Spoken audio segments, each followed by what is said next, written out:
Hi, I'm Jacqueline Beauchere with Microsoft. Today marks the 10th anniversary of Safer Internet Day.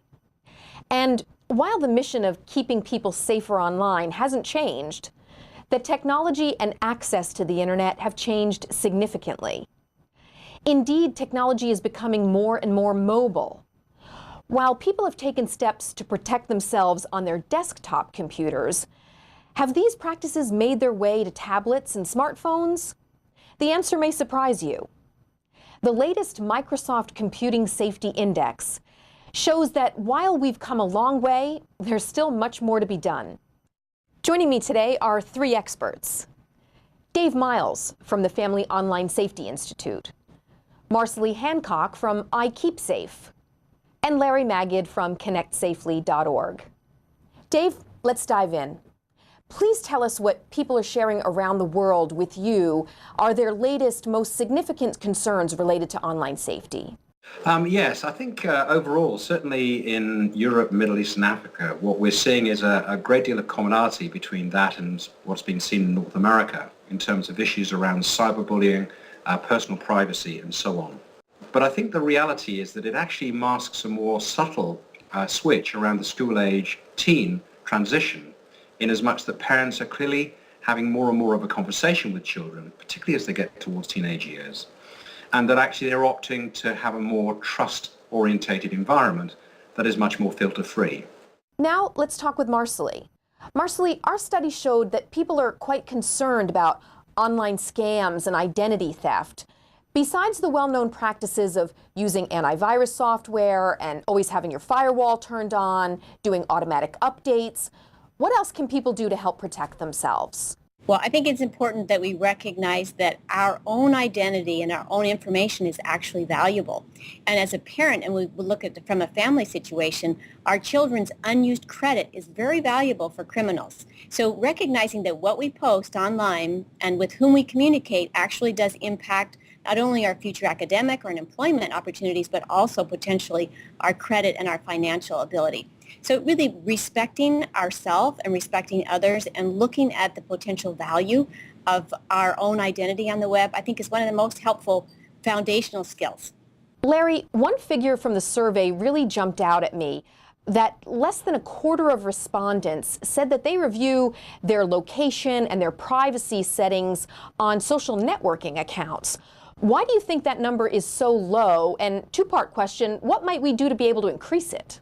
Well, I think that people are just starting to get used to the idea that their location is something that can be seen not only from a mobile, definitely from mobiles, but even from desktop and laptop machines. I think it's kind of a foreign concept for a lot of people. So we have a lot of education to do. And remember now, just about everybody's online. It's not just a technical, highly technical literate folks out there, people who are just getting used to the ideas of smartphones and in some cases computers. So we really do have to educate people that there is the possibility that their location could be disclosed, and there are tools and ways to turn that off.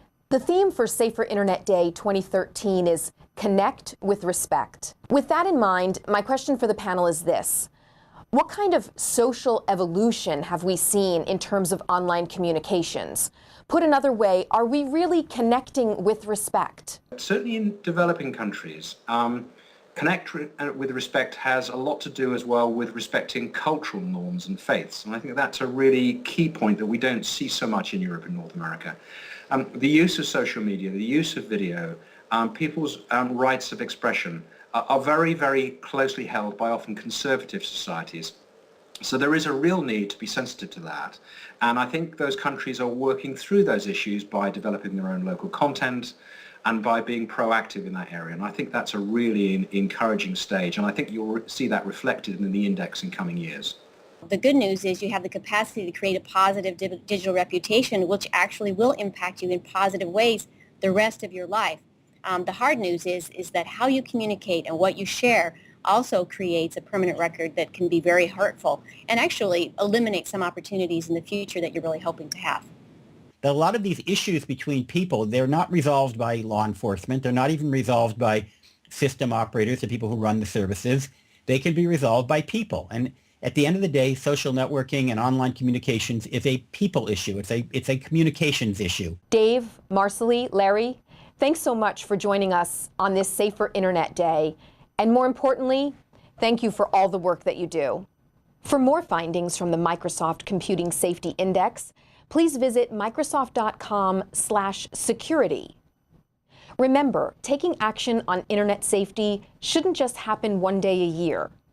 To make staying safer online part of your daily online routine, here are some things that you can do. Take our MCSI survey. It can help you improve the digital health of your devices and make you a savvier digital citizen. Do you know a teenager? If so, encourage him or her to enter our Safer Online Teen Challenge. Teens can share what they've learned about online safety for a chance to win great prizes. They must submit their entries by April 12th. And check out our Digital Citizenship in Action Toolkit, which you can use to help educate yourself and others about staying safer online. And of course, for the latest on online safety, follow us on Twitter and Facebook. For Microsoft Trustworthy Computing, I'm Jacqueline Beauchere.